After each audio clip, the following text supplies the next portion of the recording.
Buenas noches, que Dios bendiga grandemente a cada uno de ustedes, que Dios los colme de bendiciones.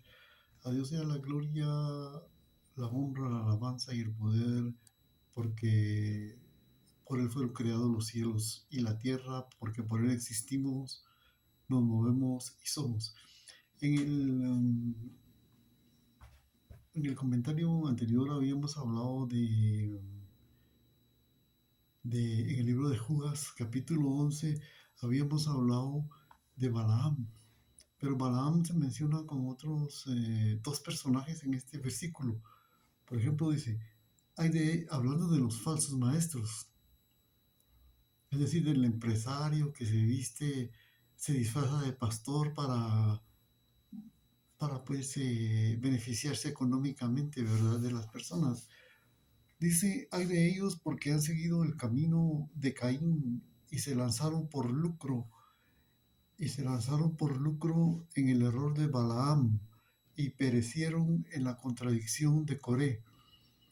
Entonces, Balaam, pues ya vimos así a grandes rasgos quién fue Balaam, ¿verdad? Que es el típico profeta asalariado ansioso de traficar con su don profético.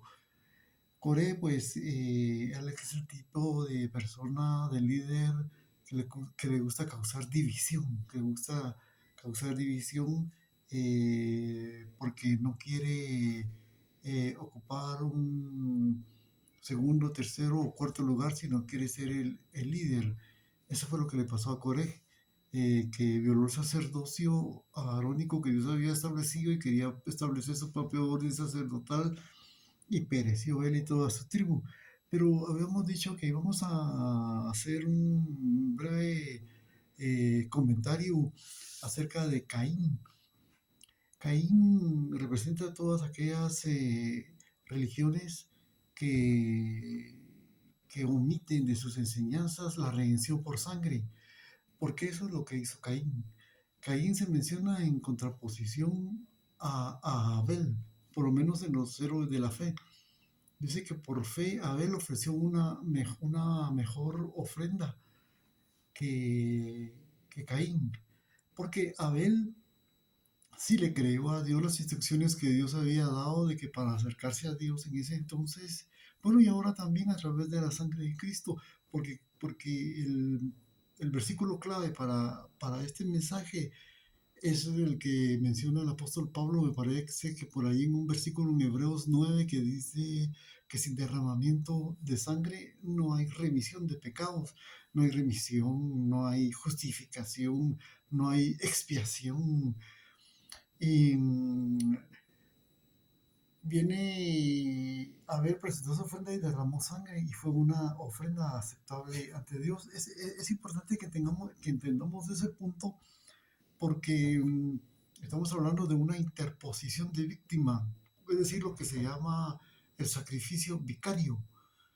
Es decir, de que el vicario no es, a veces como nos enseña la educación cultural, natural, que pulula en el ambiente, que es un personaje que está en Roma, en el Vaticano.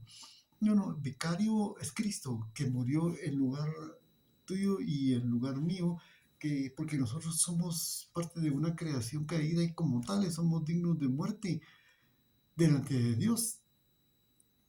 Pero para que no muramos, entonces venimos, Dios dijo, y tienen que interponer una víctima, tenemos que interponer una víctima entre Dios y nosotros. Y el libro de Levítico nos habla de esos sacrificios, de las ofrendas que son de olor suave, las ofrendas que no son de olor suave, los holocaustos, el día de la expiación, etcétera. Entonces, ese es el objeto de que por qué tiene que haber sangre.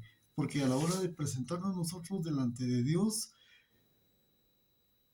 Dios mira que en el altar del sacrificio fue derramada sangre que corresponde pues a una víctima, a una vida que fue ofrecida en el altar. Entonces ya tenemos acceso a la presencia de Dios. Y ese es precisamente de lo que nos habla el libro de Mateo ya de ultimito, cuando Cristo Jesús, el Cordero de Dios, y al decir el Cordero de Dios, ese es un, digamos, culturalmente nos hemos enfocado demasiado en el Cordero como una víctima.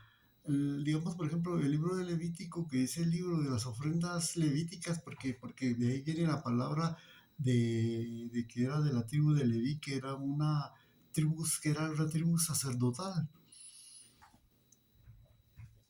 Entonces, en el momento en el que el Señor Jesús, digamos, murió en la cruz, bueno, que hemos abusado del término de la víctima solo de cordero, pero no, si vemos, por ejemplo, en Levítico las ofrendas, digamos, para holocausto, por ejemplo, que era una ofrenda de olor suave, eh, se permitía ganado vacuno y ganado ovejuno. Y así había otro tipo de ofrenda de olor suave y ofrendas que no son de olor suave. La gran diferencia entre las ofrendas de olor suave y las que no son de olor suave es que las ofrendas de olor suave representan a Cristo Jesús. En cambio, las ofrendas que no son de olor suave representan al pecador. Cuando Cristo ofreció su cuerpo y se ofreció como una ofrenda por el pecado. Por eso es de que cuando Cristo Jesús estaba muriendo en la cruz, el Creador, el Verbo eterno, que siempre había vivido en un estado de unidad y aunque siempre Dios era superior al Verbo, pero se mantenía en una perfecta armonía. Pero cuando el Verbo, que es Cristo Jesús, vino y murió en la cruz, entonces Dios, que no soporta el pecado, volteó su rostro de él.